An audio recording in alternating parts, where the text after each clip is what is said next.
Around 70 to 75% of the cost is actually in the pipes and pumps, not in the treatment and not in the storage. So you look at that and say, well, these pipes are failing and they cost $500,000 a mile to replace, and people aren't willing to do that replacement. So they're putting, band-aids all over the place. Should we keep doing that, or is there a different way of approaching that?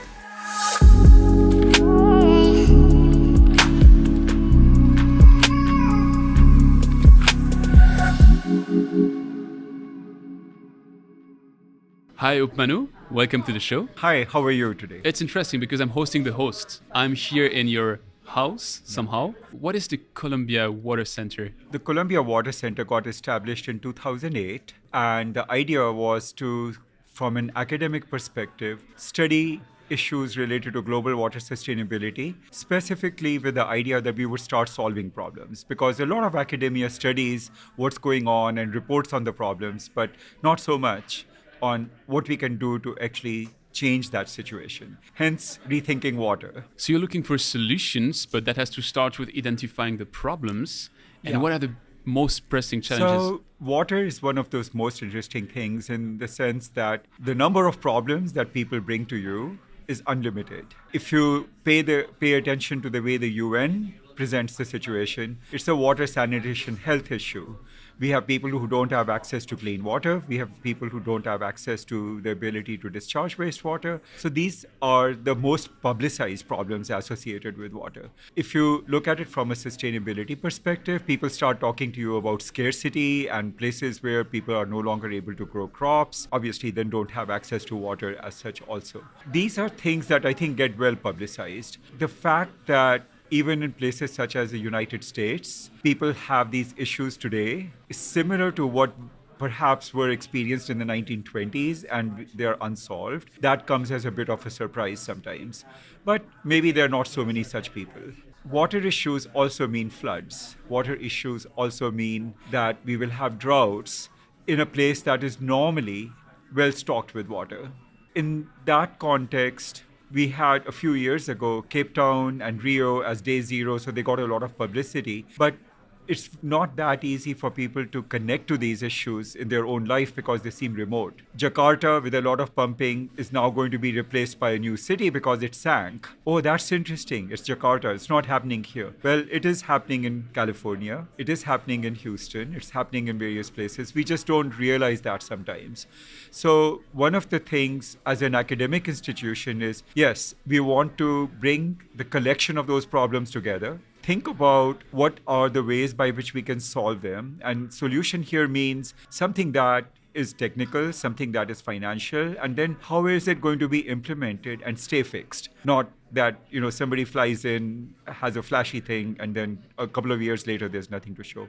It's an academic field in that sense because what we are studying is the diagnosis of the problems all the way through to sustainable solutions from an interdisciplinary perspective, and that's what we do at the Columbia Water Center. So when you say you have to rethink water, so how does that translate into facts? Yeah, so let's take one example because it's useful to actually get specific on these things. So the way our urban water infrastructure is designed nowadays for the last century has been dominated by what are called centralized systems. And what is meant by a centralized system is that typically you may have one large water treatment plant, one large reservoir, one large well field. And these are all where you collect the water, store the water, treat the water, and then it's piped to every place where it is needed. On the return side, because most of this water in an urban setting, maybe 90% of the water actually is not evaporated or lost. So it's brought back as wastewater. And so that's in large sewers. It's pumped to a central location, treated there to some standard which would meet environmental needs, and then discharged. A city that's downstream of that location perhaps picks that up, treats it some more, and supplies it to the people. So this is kind of the structure that we have developed. It's difficult to maintain this infrastructure. The cost of maintaining it is not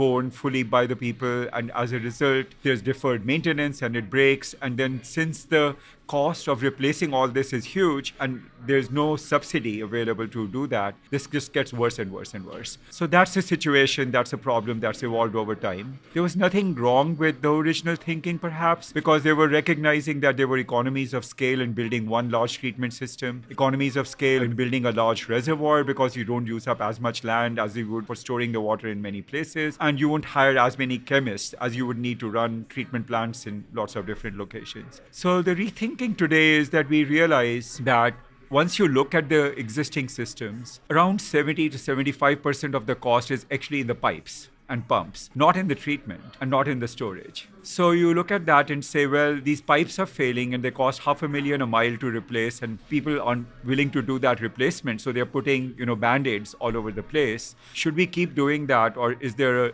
different way of approaching that? And today, one thing that is different than in the beginning of the 20th century is that we have a lot of digital information that we can gather using sensors and actually even control our infrastructure systems remotely. You don't really need 10 chemists at 10 treatment plants and 10 pump operators at 10 pumps to do this. We can do all this remotely. And when we look at things such as Flint, Michigan, where people are talking about lead pipes and so on, what we learned there is that really there was no excuse for these people to be drinking water which contained lead for 2 whole years before someone made a story out of it. We should have been able to sense that. We should have had sensors at the point of use which told us this was what was going on. So once you realize that and you say that, hey, I really would like to have in my kitchen where I drink the water something that tells me it's okay or it's not okay.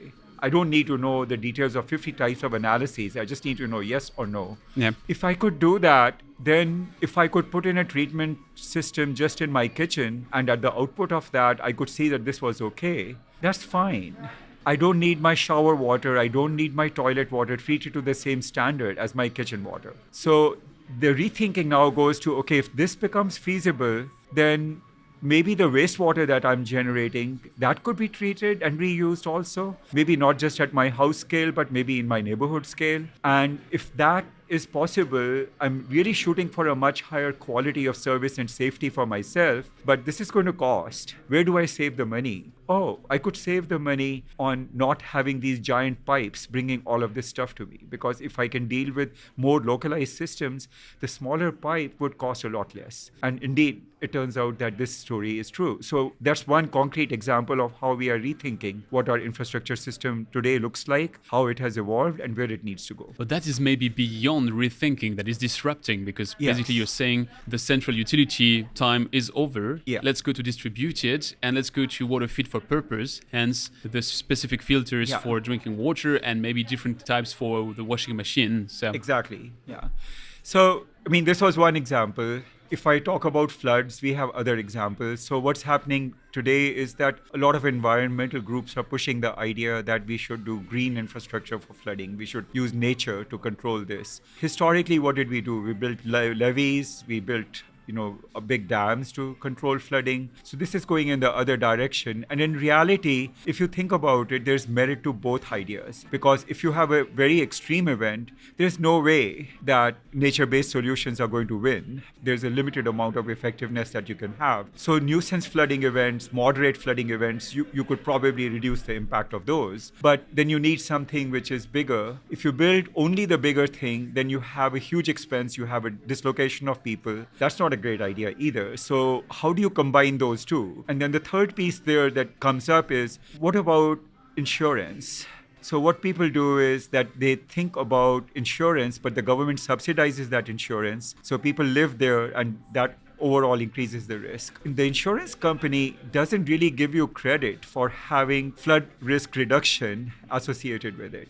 So if you start thinking in a new way and it's being done at a community scale or at a city scale, now we have to start thinking about where are we going to give permits to people to actually locate? What should be located there? So that's a zoning issue. In combination with that, if we are going to build infrastructure for flood control, where is it most effective? And where are we going to put in a nature-based solution, and where are we going to put in something that takes up land, which could be used for other things? So this combination of approaches has to bring together landscape architects. It has to bring together people who are going to develop real estate for a joint solution. One of the imperatives that is going to drive these kind of things is that even where we already have buildings and we have infrastructure and things are exposed, that exposure is changing very rapidly with climate change, with sea level rise, and with very dramatic changes in flood potential. In the urban setting, floods are manifest through sewers and floods are manifest through rivers overflowing. So those are the two dynamics.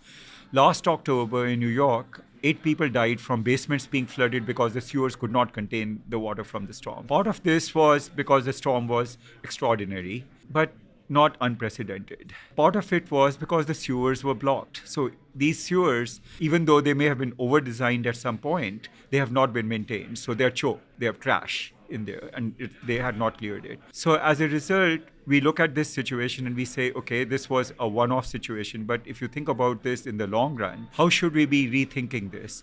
Clearly, in a place like Manhattan or Queens, there's not that much opportunity for nature-based solutions. You cannot create new parks. You can capture a certain amount of water on people's roofs, but what do you do with it then? Maybe we can use that water. But still, there's a limit to what you can do with that. So in this situation, are we going to tear up the streets and put in big sewers?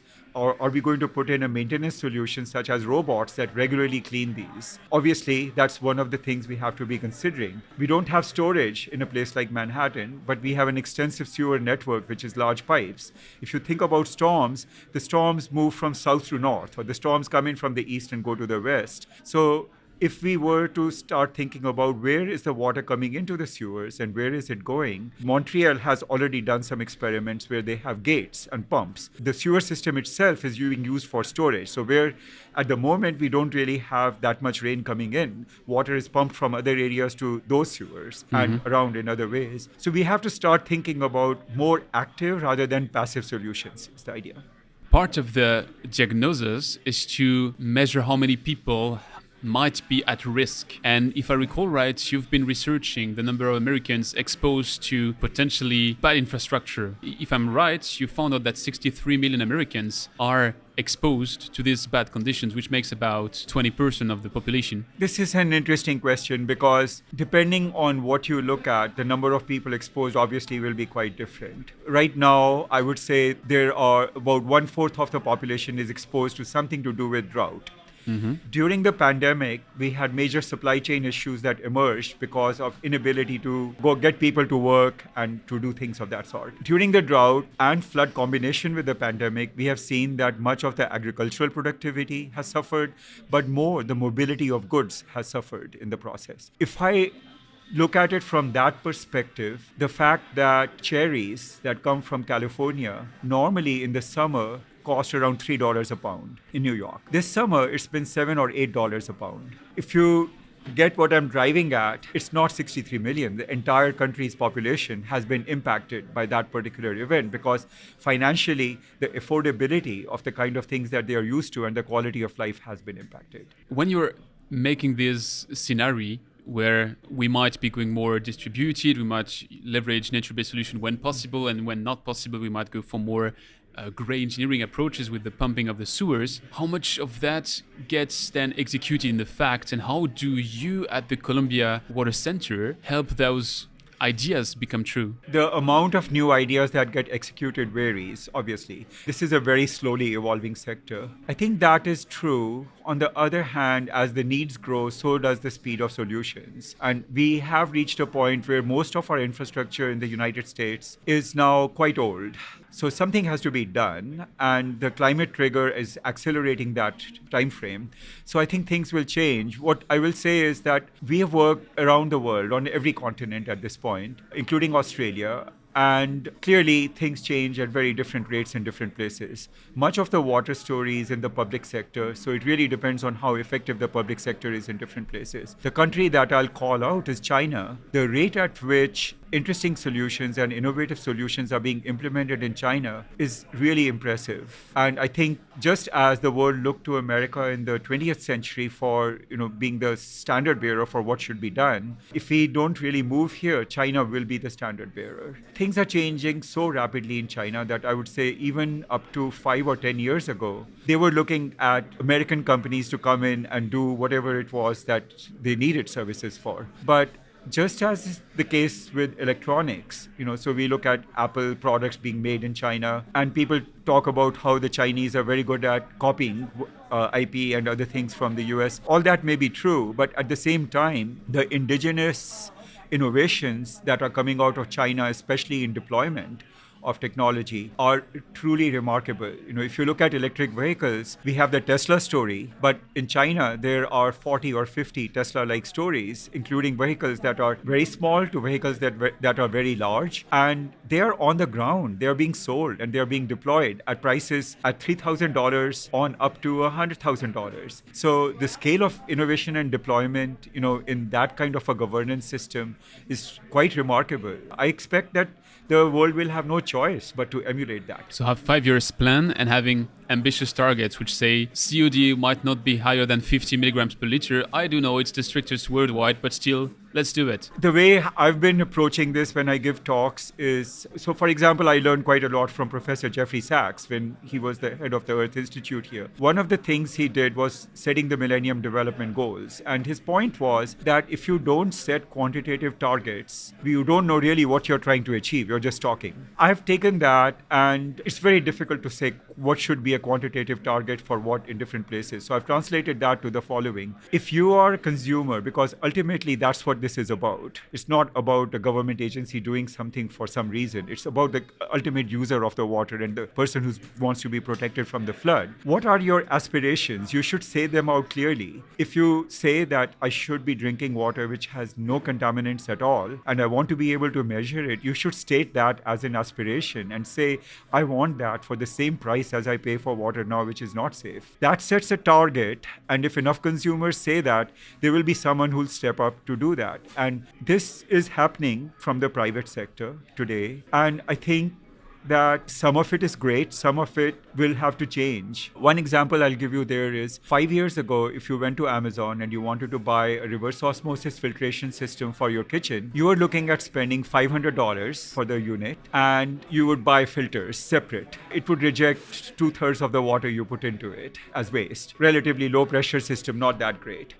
Today, if you go to Amazon, there will be more vendors than you saw 5 years ago. And for between $100 to $200, you'll get a system exactly like that with 1 year of filters included. And for $500, you get something which rejects less than 25% of the water coming into it and actually performs a lot better than any of the other systems and has all kinds of sensors and stuff like that telling you what you're actually consuming. Why did this happen? It's because a lot of consumers who could afford it started going there and asking for this. And I think that's the kind of thing that will start changing things more rapidly than anything else. So when we are further developing or trying to fix the global infrastructure, we are pushing a dead body, because that's not where I'm being extreme here, just to try to... No, I think you're right in some ways. The very first thing we talked about in this conversation was the centralized large infrastructure versus a decentralized. It's not clear that an existing utility that operates that centralized infrastructure is very excited about changing.